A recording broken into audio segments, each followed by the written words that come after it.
Welcome to the Enlightened Misfits podcast, the space for entrepreneurs on a quest for unwavering certainty and purpose.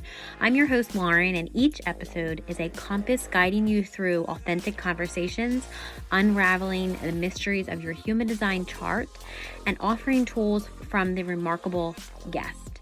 Join me as we embark on a journey to manifest greatness and create a life aligned with our deepest purpose. This is the space where misfits find their enlightenment. Welcome to the Enlightened Misfits podcast. Welcome back to the Enlightened Misfits podcast. I am your host, Lauren. In today's episode, I have Brandi. She is a pet communicator and a psychic medium mentor. Welcome, Brandi. I'm so happy to have you here with us this morning. Thank you so much for having me. It's so good to see you. Of course. So kind of tell us a little bit about, I know we were talking before we started recording, but kind of tell us a little bit about who you are and kind of why you got into pet communication and psychic medium mentorship. Yeah, sure. So I was at a very young age, maybe 10 or 12, I was really interested in psychic abilities or the paranormal and that whole thing, right? But I didn't think I really had a gift. I was just more interested in it. And then when I was in my 20s, I actually had a profound spiritual experience that basically changed everything and made me realize I do actually have an ability. It's not just an interest. It was probably a calling that I didn't realize. So what happened was my family and I were in my grandma's hospice room, and she was about to take her last breath. And of course, everyone's crying, we're about to lose the matriarch of our family. Everyone's holding hands and we're all standing around her. And as she took her last breath, I literally felt her spirit rise above the bed. And I had this magnetic pull in my stomach, telling me to look above the bed. And when I did, I saw these amazing colors that I don't even think exist in this world. And they were forming a star and beating in and out like a heartbeat. And in that 30 seconds or however long it was, I just knew that death wasn't final. I knew that I would be talking to her again. I knew she was going on to this amazing new place. I knew she was at peace. All of this is happening in a very short amount of time. And it was so profound. And at this point, I'm not really spiritual and I'm not really religious. And it was just so strong that I actually left the room.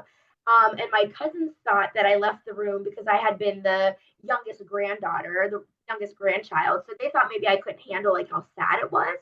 But I couldn't tell them what was going on because, they're grieving and I'm in this amazing space, even though I just lost my grandma. Of course, I'll miss her, but they're, very sad about it and grieving, and you don't know someone's belief system. So probably took me 10 or 15 years before I actually told them what had happened.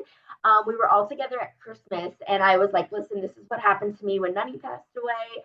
And nobody was surprised. Apparently my whole mom's side of the family has psychic abilities. My mom, my own sister, my uncles and aunts and cousins, nobody was surprised.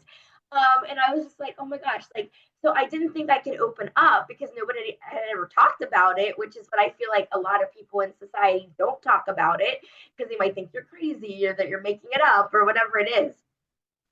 So that really opened my eyes to be okay, I guess this is in my blood.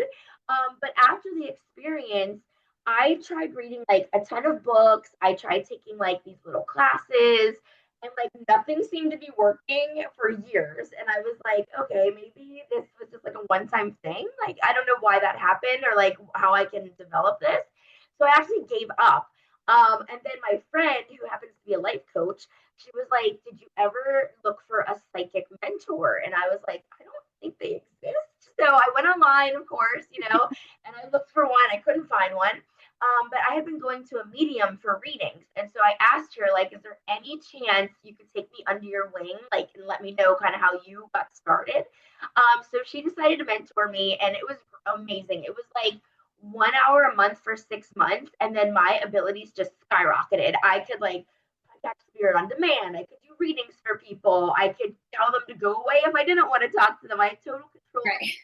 It was just amazing to see how someone who had already been on that path before me, a book, you can't ask questions, right? If you're having like an experience or a class that's maybe self-taught or on video, you can't say like, hey, I'm having this experience. Can you validate it? Or have you been through something like this? So I did mediumship readings for years.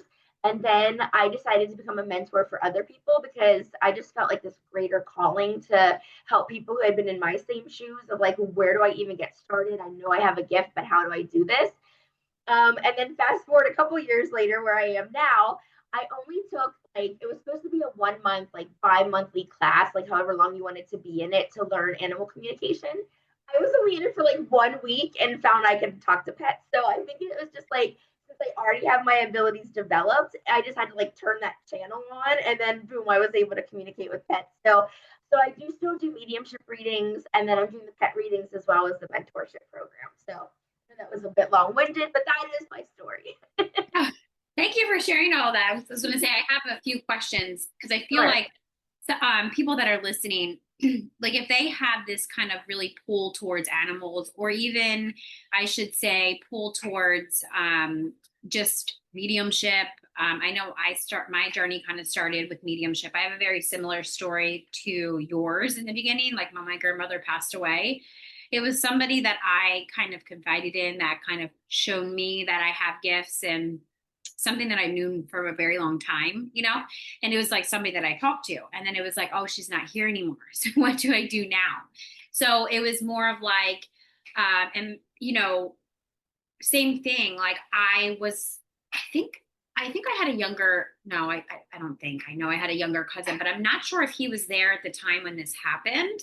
But same thing, she was on hospice because she was a survivor of breast cancer for like 7 years, but then had passed, it was her time. And I could just feel the room empty, but then I could see her spirit and I could physically see her. And I'm like, I kept blinking, and my mom's like, are you trying to cry? Like, I was like, I know, I was like trying to see if it was real or not. Like, I kept blinking and it was still there, blinking and it was still there. Wow, yeah. Yeah, so I physically seen her and then heard her say, I love you. And you'll remember this experience. It was like, you'll remember, it was something along the lines of, you'll remember this experience when you need to. And I was like, what the hell does that mean? So then like I suppressed my gifts for a very long time, and then that same situation came back up when I was trying to like ask for something, and then I could just hear something, but it wasn't my voice. It was so weird. But at Yes. the time I was like in seventh grade. So what would I have been? 12 or 13 or something like that, like a teenager. Like, what's going on? None of my friends had any of these experiences. So I was like, I'm not going to talk about it. Fast forward to today, it's like, oh my God, like that. And then like looking at my whole life, it's like I've always seen and heard the answer and I just didn't Wow. do it. So it's like, yeah. So the same Yeah. thing with pets. Like I don't call myself a pet communicator, but like when I'm around animals, I feel like I can hear what they're thinking and saying because it's not me. Like when I go to the Yeah. zoo, oh God, like I can't go to the zoo because I feel like, and my daughter likes to go to the zoo, but it's like I can feel their emotions and the sadness, and then like, let me out of here. Like Oh, wow.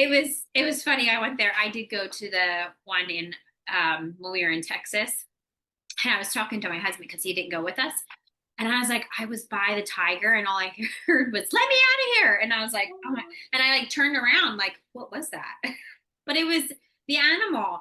So it's really neat that when you can feel like different, like same thing with like my dog, I know he's not feeling good just because of his, like how he's behaving, but he just stares at me and then I can just feel that like, I don't feel good. My tummy hurts. Like, it's Yeah. like I know what's wrong. And the same thing with like when I feel like, oh, what's wrong? It's like, oh, it's this, it's that. It's like he's not physically telling me, but like his Yeah. spirit is telling me, like, I don't feel good. Stop doing this, or this is what's, whatever. Yeah. So if somebody is the same way, what would you kind of suggest to them? Like if they have signs from spirit, say, like what Mhm. are some of the most common ways that spirit communicates with us? Or if it's like they're an animal communicator, what kind of signs would they be getting or feeling around animals? Sure. So I think the biggest like problem that a lot of people have is the trust. They don't trust it, right? Because we are so conditioned in our society to listen to logic, listen to facts and science. And so when we hear something or see something or feel something, we just automatically second guess ourselves because our society just like doesn't believe in this type of thing. There's no science behind it. There's nothing that backs it up.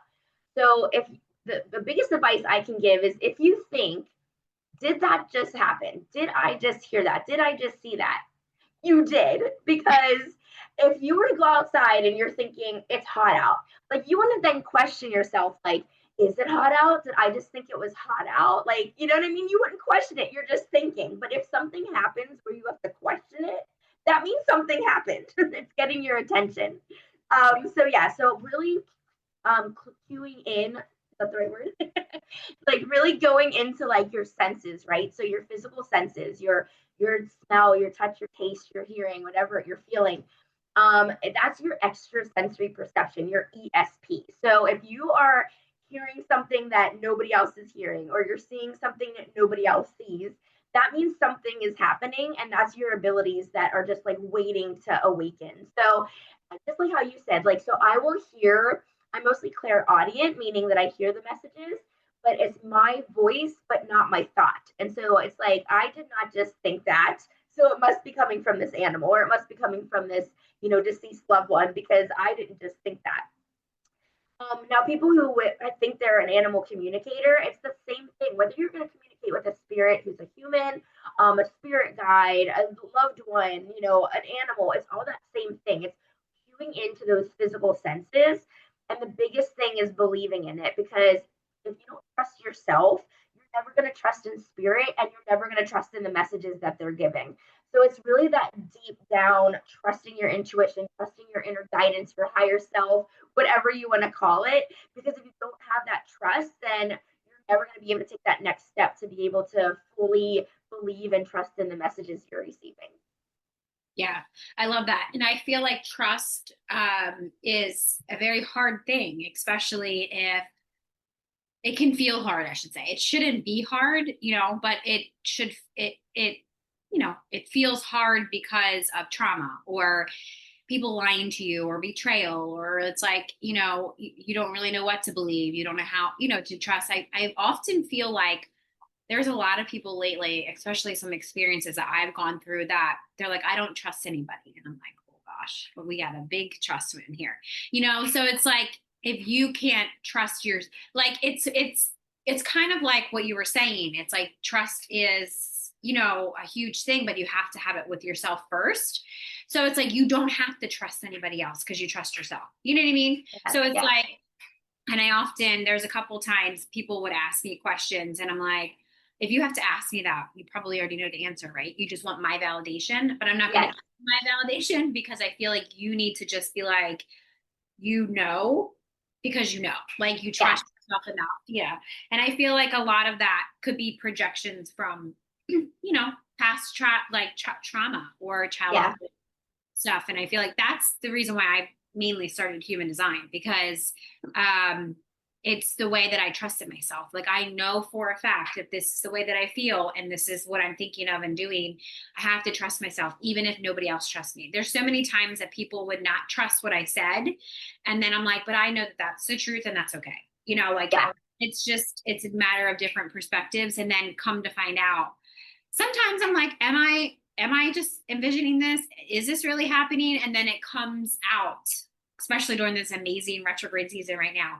So lately I've been seeing more of like, I knew it. Like, it's just something, that deep knowing that you had, that people are like, you're crazy. Yeah. So going back to the animal communicator, what will kind of be some, like, I should say, besides obviously working with you, but what if somebody is like an animal, they're kind of getting into animal communication, what are some of the things that they can practice with to kind of either open up that channel or kind of gain some more confidence in, like, this is what is happening? Yeah. So if they actually go to my website right now, I have a free guide of 5 ways to communicate with your pet, even though you're not psychic. So you don't need to be a psychic to communicate with your pets, right? Like, it all starts with like calming your mind, whether you want to meditate, whether you just want to get into that still space where, your mind's not busy, and just sit with your pet and then ask them a question, something like, how are you feeling today? Or is there anything you want me to know today, or anything I can do for you? And once you get into that quiet moment and you start to either maybe see a vision, an image, or a symbol in your mind, or maybe you hear something, it's really that, like I was saying before, paying attention to those senses, that something might come up, and then not questioning it, right? Then trusting what you received. And then you can also even like keep a journal, because maybe there's a pattern going on with your pet, like you said, like maybe they're sick at certain times. So kind of figuring out like the pattern of like, okay, they don't seem themselves today. They seem like really lethargic, or they're not eating, or whatever. And kind of putting that in a journal, and then kind of looking at it like, okay, this was last Thursday and now it's again this Thursday, or whatever it might be, to see if there was something that might have happened, so that you can kind of put those pieces together.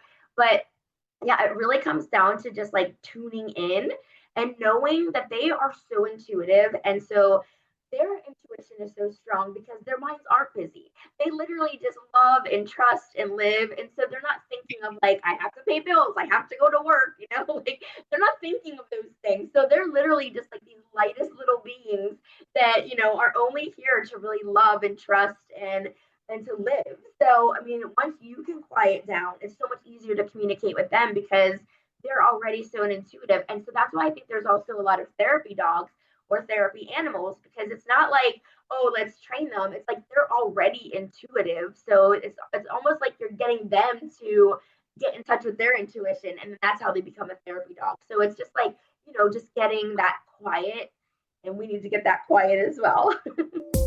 Hey there, I just wanted to take a quick moment to share with all of you spiritual rebels and fempreneurs. If you've been craving a space where you can build wealth, heal trauma, and rise alongside like-minded women, I got something for you to hear about. I'm excited to invite you into the Enlightened Misfits Sisterhood. This is a low-cost, high-impact group membership designed exclusively for spiritual fempreneurs who know they need accountability and support to create sustainable wealth, but aren't ready to dive into a one-on-one mentorship. In this membership, you'll get monthly calls, rituals, healing sessions, and workshops to break through your self-doubt and build confidence so that you can consistently sell your offers and make money. This is also a collaborative private Facebook community where you make lifelong connections with other women who are just as serious as hitting their goals. And my personal guidance as your intuitive human design business guide and trauma healer, ensuring you stay aligned and on track with your business goals. Plus, you'll get free access to all my paid workshops and masterclasses, along with exclusive VIP pricing for my one-on-one Voxer membership.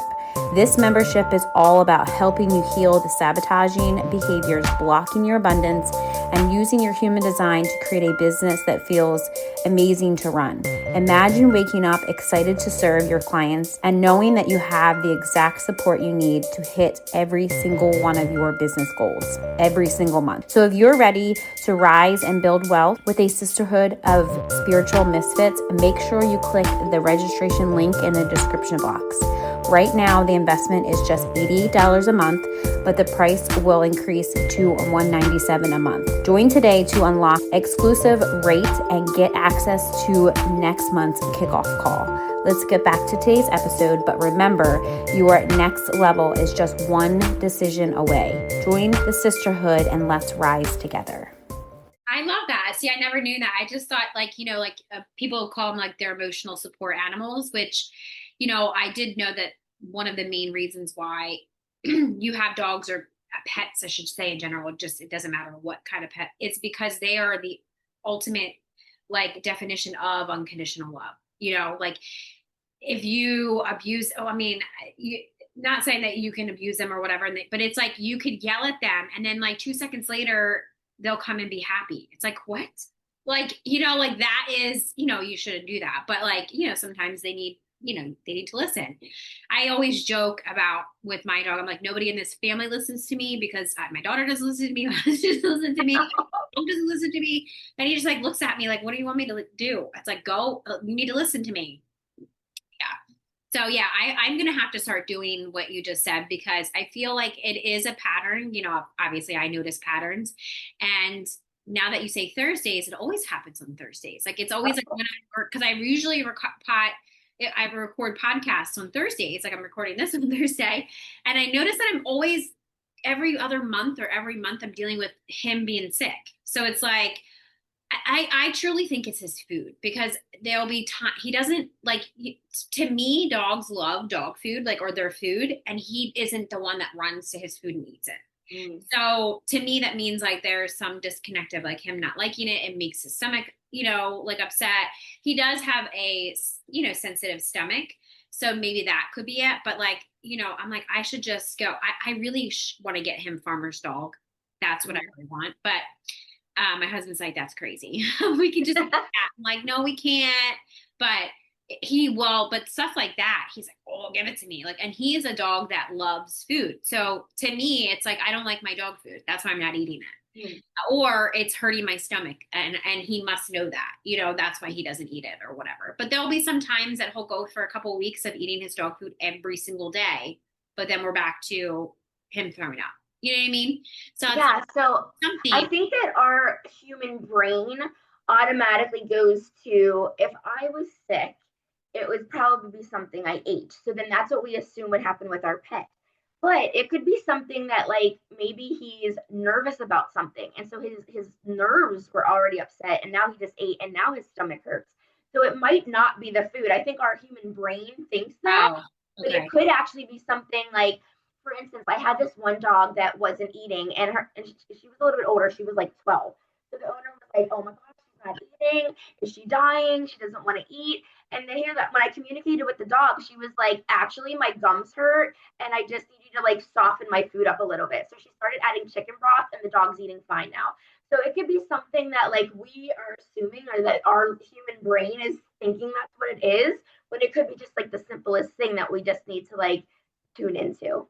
Yeah. Yeah. I was going to say, now that you say that too, he does like wet food, like softer food, because we always thought it was his tooth, but it's not, like pushing on a nerve, which is making his eye go all, like his eye.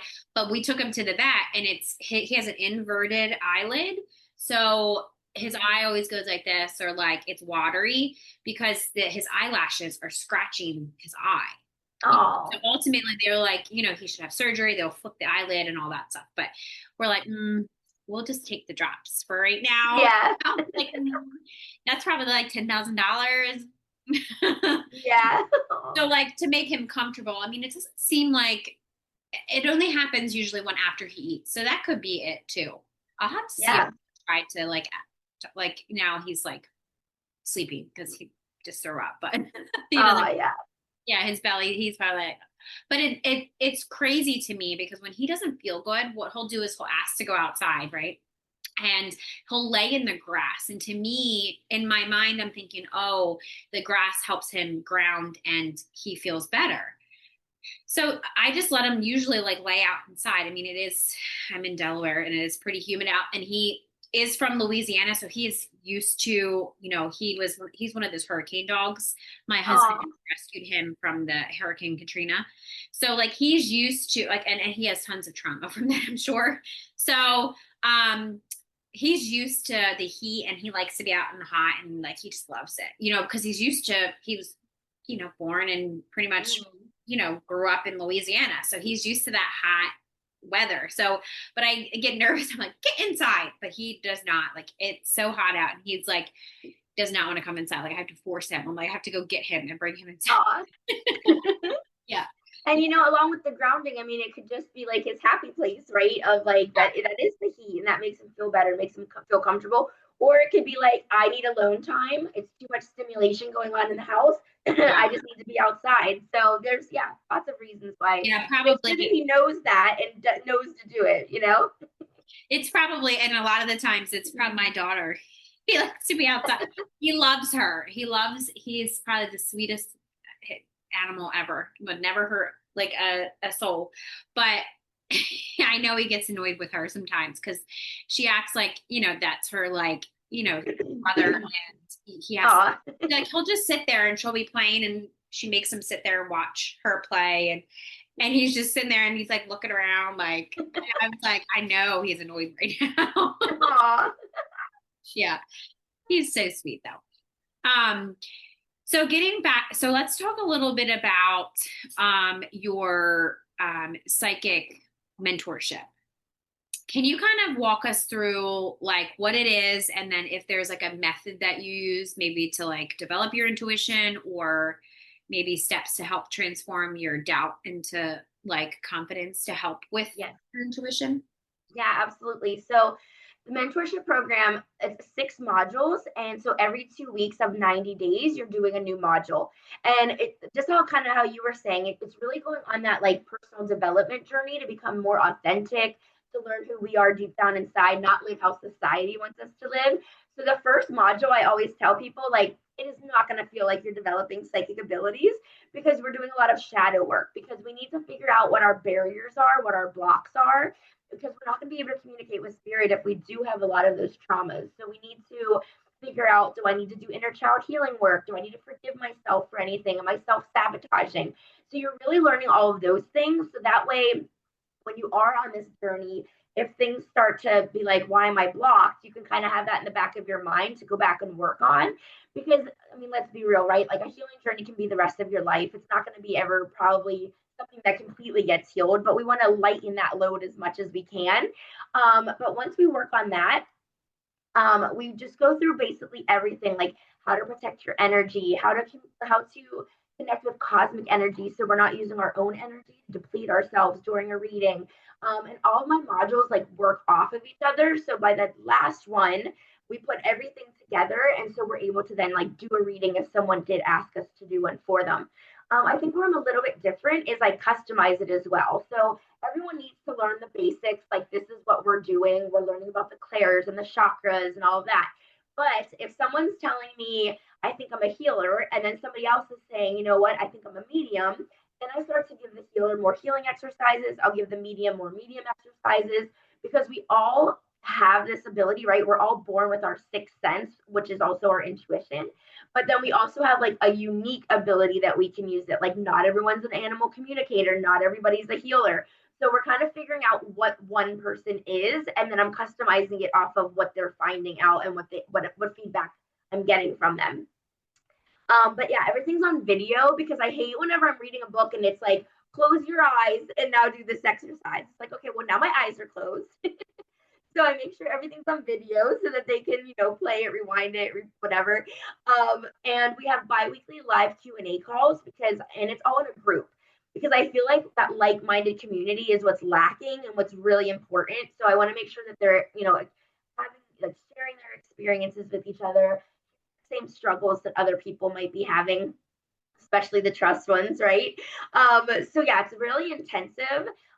And then they also have access to me Monday through Friday, because I want to make sure they're not waiting for the next 2 weeks to ask me a question. Like, I want them to ask me it right then and there, because as you were saying with the trust, like, the more validation you can get, if you hear someone say, oh, I did that, or I had that experience, or, you say something to someone and they validate it, that's what's going to gain your trust as well. So it's really about that. But I do have a 4-step method to developing intuition. It's called the AFTA method. I've called it. It's AFTA, and that stands for ask, feel, trust, and act. So first, you want to ask yourself a question, because you want to get an answer from yourself, right? That's deep down inside, so you start to trust it.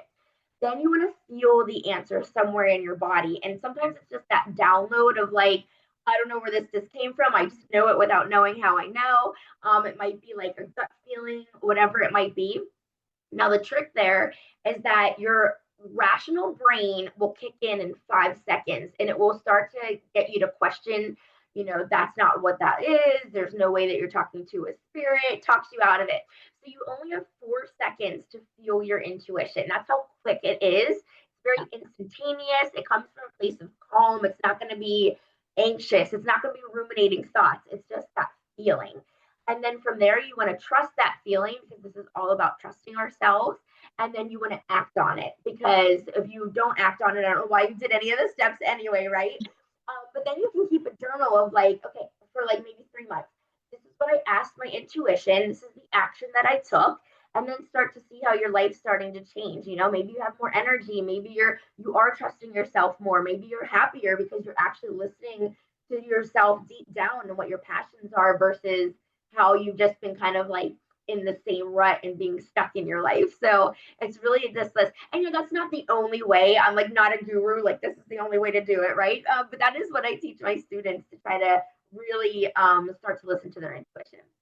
No, I like that. I like that how you have a process to do it and you have steps to do it, because I feel like that's ultimately everybody's, the way that they connect to their intuition and trust yourself could be different, but it's like you got to start somewhere, and it's like that is a good way to, I feel like that's a good way to start. I was going to ask you, when you said there you could be a healer or a psychic, what do you think is the difference between them? Or me? Yeah, so a psychic can be anyone that is able to develop and be able to take control of their abilities. So we all have what's called like psychic experiences, right? You might have walked into a room and got a bad vibe from it, or you might have thought of someone and later that day they call or text you, right? Those are psychic experiences. But when they're happening to you and you don't have control over when they happen, that's the difference between having psychic experiences and being a psychic. So when you can develop it and you have control over it, like I'm calling on this spirit right now. Now I'm done talking to them. I need them to go away. You know, having that control means that you're psychic. So I don't consider myself a healer because my ability just seems to be talking to dead people and talking to animals, whether they're here or alive, or sorry, here or passed away. So Yeah. like my ability is, even though I'm healing a human, right, by comforting them and grieving them, I can't really heal someone through my mind of like physically healing them or emotionally healing them. I'm more giving them like the comfort of the grieving. But I've had like a student, just to give you an example, who was an angelic healer. He was able to channel Archangel Saint Michael. The Saint Michael came through him. He was able to make this like healing ball in his hands and then throw it out to people that needed it. And of course, at first, you're like, is this just coincidence that these people are getting better? But like after it keeps happening and you keep getting validation of like during COVID, he would pray for people that were in hospice and like that person went home and now they're doing fine. Or like the most recent was this little 11-month-old baby who had been in the NICU her whole life. He prayed for her for 3 days and now she's like home and doing amazing. So it's like when you start to get that validation, it really starts to be, okay, this is actually happening. Like, I don't have that ability, so I'm not a healer, but I am a medium and I can talk to, the deceased loved ones, but he can't talk to deceased loved ones. So it's just like we all have that different ability. Okay. I just was curious because I feel like there's, at heart, I feel like we're all type of healers, but when you kind of gave that explanation, I started out calling myself a healer and realized that I think I do all three. Like I am a medium and psychic and a healer, but I feel like that's just because I wanted to tune into, and I feel like if you wanted to do that, I feel like you would tune into being more of your healer side, versus, I couldn't always talk to, well, I guess I can always talk to dead loved ones. I started when I was in 7th grade with my grandma, so it's like, and I feel like even my mom, and I'm now at doing this for God knows how long. I just realized I've always been able to talk to my grandfather, which is my dad's dad. And I forget how old I was, but I just remember him dying in 95. I don't know why I know that, but I just know that he died in 95, and I was never able really to be able to like get to know him. So it's just interesting now that like, and I can connect with my mom's or my dad's mom, which she passed away when he was 14. So I never knew, my mom didn't even know her, so it's and I got all my abilities pretty much from my dad's side. And it's just so interesting because I always thought it was my dad's dad that would always come to me.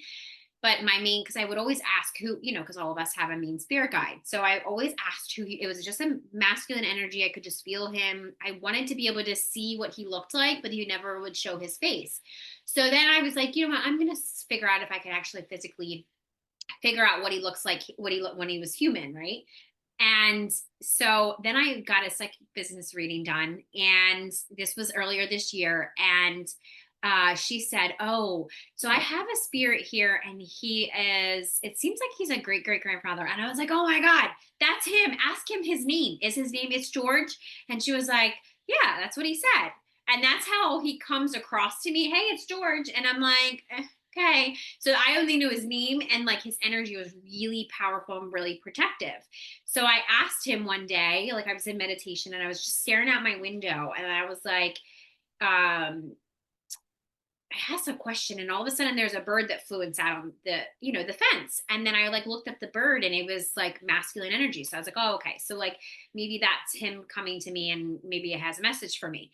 So then I started doing all this ancestral stuff and figured out what he looked like. And I was like, oh my goodness. And it's like, now I don't know why I was adamant on figuring out who my main spirit guide was, but it's like, I've done the shamanic journey. I've done like the shamanic path, all that stuff. And I'm like, I wanted to connect with who he was. I don't know why I needed to, but then I realized, oh, he's always been around. It's always been the same energy that I thought was maybe my grandfather.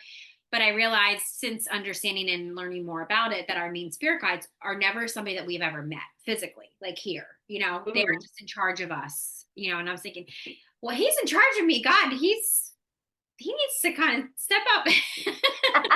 And I'm like, oh yeah, that's right. He can't interfere. He can just watch me like, what is she doing now? Yeah. So I just thought that was funny for anybody listening. I was like, I feel like that we all should just try to connect with our main spirit guide. They're probably looking at you like, hello, what are you doing? Why are you doing that again? They can't interfere because you're not asking for them. So now Yes. I ask for him, like, hey, I need you to figure something out, because I don't know what I'm doing. Yes. Right? That's so crazy. Okay, so you have your 4-step method. Now, can you kind of talk about maybe a little bit of like a few myths or misconceptions about psychic development that you often find yourself like debunking in your mentorship? Sure, yeah. So I think like the biggest myth is that it's scary. Like I think people just have that like thought of like we're dealing with the occult or we're bringing people back from the dead. Because there's these movies like Poltergeist and Exorcist, and like these evil spirits are coming. So I think people have that like natural fear of like what's going on, but I think that's a misconception because they don't really understand what spirituality is. Which ties in with the next one, which is that people think it's against their religion. And it's like spirituality and religion are two different types of thought. Like spirituality is my own path, my own journey of who I want to be, my own personal growth, to find my authentic self, and then to usually help other people, right? Is usually how the path goes. Where religion is like a group setting, you're worshiping a god or whatever you want to call it. But the end result is the same. You still want to be the best person you can be, and you still want to help other people. But people can be spiritual and religious, spiritual but not religious. Like it's just two different things. And it does not mean that we are conjuring up evil anything. It's actually a really beautiful thing, and people just maybe don't understand that. And I think another misconception is people think that like if I don't have this when I was born and it wasn't like huge my whole life, that I can't develop this. And it's like, no, like this is just like playing basketball or playing piano or whatever you want to call it, right? It's just like any other skill that can be developed. As long as you have an interest in it, as long as it's something you want to do, you can absolutely develop it, because we're all born with it. It's just a matter of some people are naturally, they don't even need to develop it. It's just like so strong. Just like some people have a talent that like they don't even need to practice, right? Or you're someone that does need to practice. So, but it's there. It can definitely, no matter what your age. Like my mentor was like 65, and she had just gotten into this like 5 years before that. So it's like, and the client I just told you about, the angelic healer, he was in his 60s. So it's like you just don't know until you go on that path. And a lot of times spirit decides when you go on that path. So maybe something happens that's so traumatic, or a huge challenge that comes about that starts to get you to look at spirituality. Or maybe there's just like this pull that's always been there that gets like brighter and brighter, that finally you start to see it better. So I think any age, it doesn't really matter as long as you have an interest in it. Right. Yeah. Yeah. I love that. I was going to say, yeah, I feel like it's like spiritual awakening, multiple ones that I wasn't listening to the point that my life got so hard and dark. And I was like, well, I guess I got to do something. Yeah. It's like, that's usually the universe, like, this is not what you came here for. So Yeah. you're going to go this way. Right. So yeah. Yes. Yeah. You're getting off path. Let's get you back on the right path. Or like have either had near death experiences, breakups, Yeah. kids, like whatever. It's something life changing that they're like reevaluating. Is this really how I want to live the rest of my life? Because it's like so short, so short. So can you kind of talk a little bit about, I know that you talked a lot about, your psychic medium mentorship program. But can you kind of talk about maybe some daily practices people could do or spiritual hygiene that come in play with keeping our psychic channels open and clear? Yeah, I think of the big one. I mean, of course, people say meditate, right? So as long as it's only like, it doesn't have to be like hours of meditation. Like, even my mentorship program, I only tell people to work on it 10 to 30 minutes a day. Like, it doesn't need to be this huge time commitment.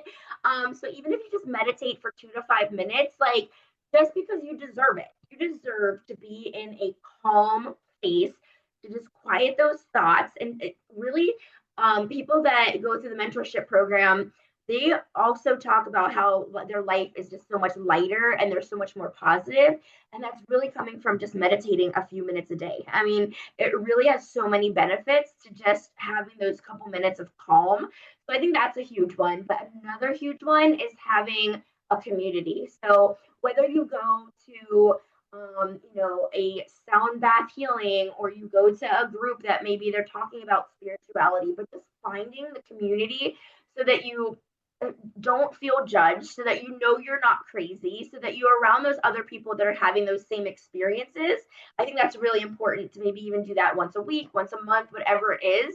But once you start to develop it, it's like anything else. Like, if you're going to play the piano and you play one day, you practice for like 5 hours, but then you wait 6 months before you practice again. It's that same thing. You're going to lose all the skills that you just had. So if you just like every day do a little bit, you're not going to lose it. It's still going to be there versus like taking so much time off that you have to kind of like scramble to get it back going. So I think no matter what it is, and it could even just be like getting out in nature and going for a grounding walk, really being intentional on looking and hearing and seeing, using all of your senses of what's going on you in that walk and be intentional about it.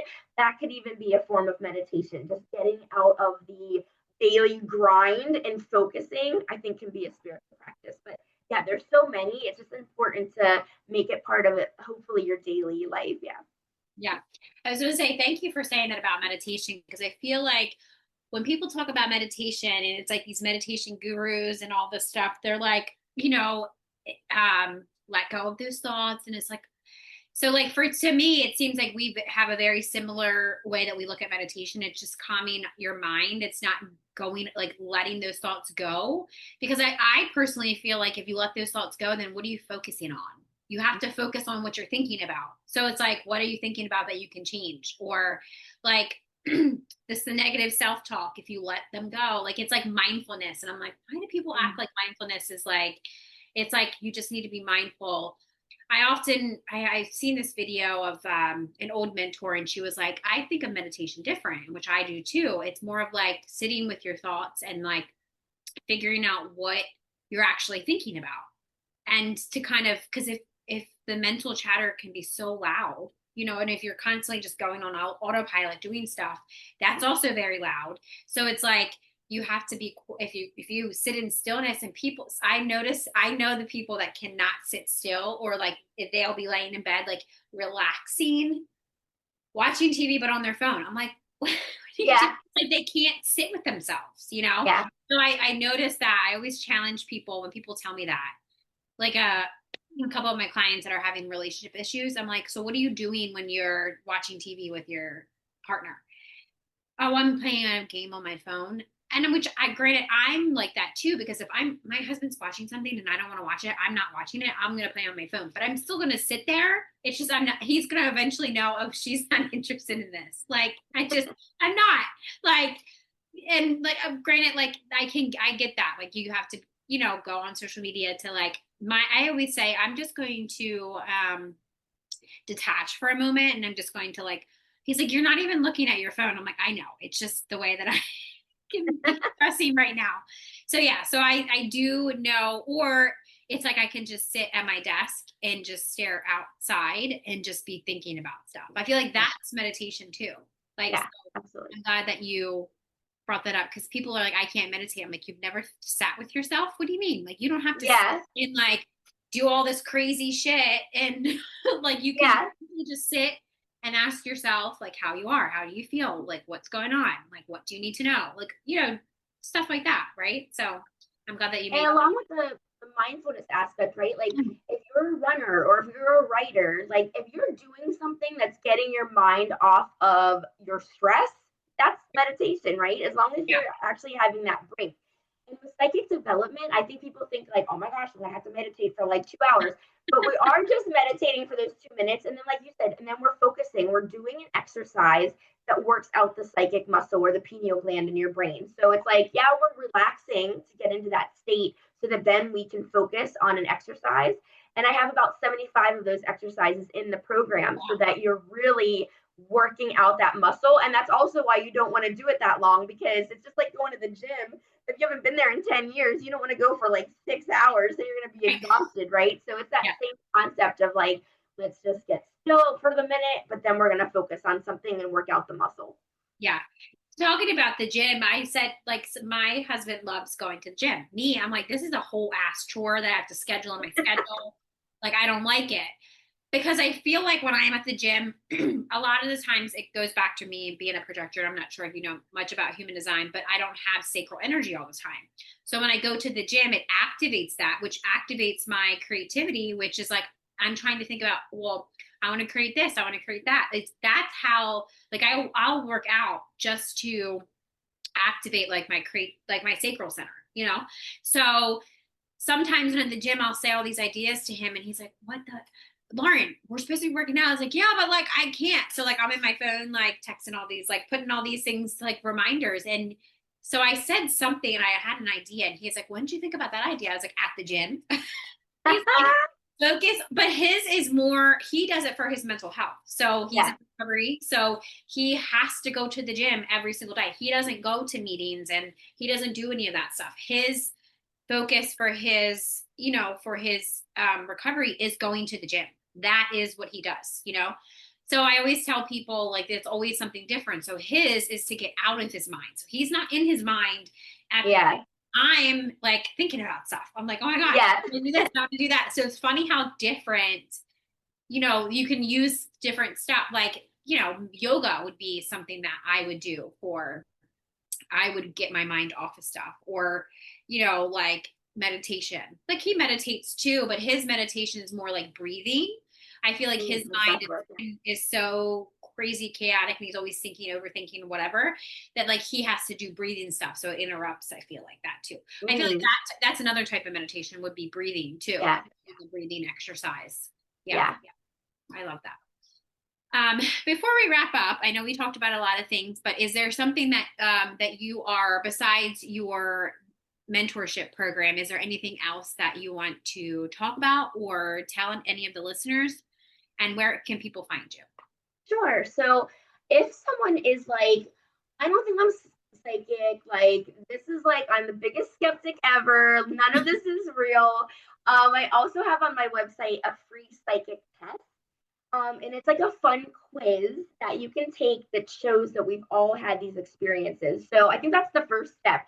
If you don't know what a psychic experience is, you might think it's just like an everyday human one. Like I said before, that feeling of like, I just thought of someone, haven't talked to them in forever, now they just called me. Like that's a psychic experience. That's telepathy. Or going into that room and like having that bad feeling. You're not getting a bad feeling from any of your physical senses. That's coming from the clairs. That's coming from extrasensory perception. So it's a fun quiz that will open your eyes to be like, oh, I have had these experiences. So I do have psychic abilities because we're all born with it. So they can find that on my website at brandyvan.com.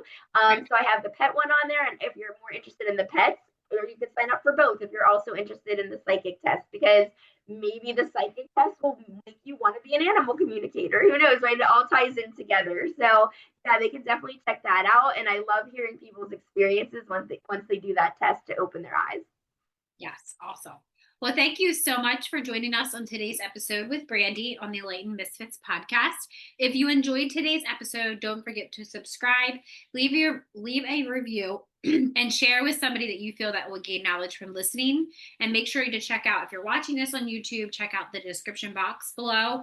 Or if you're listening to this on any of the large social media platforms or podcast platforms or social media, it's going to be everywhere. Make sure you check out her links and go follow her on Instagram and Facebook, and check out her website. Stay tuned for more captivating conversations in the future. I hope you have an amazing rest of your week, and I will see you next week.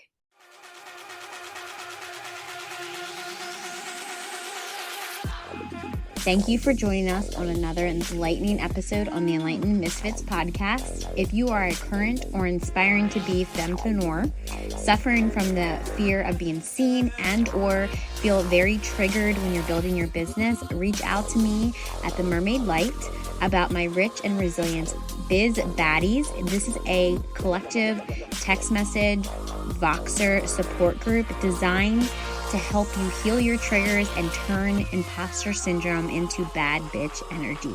If you resonate with our conversations and insight, don't forget to subscribe, rate the show, and leave a review. Your feedback fuels our mission. Remember, your journey to unwavering certainty and purpose is ongoing. So please make sure you stay connected with us on social media. Keep manifesting greatness in your life.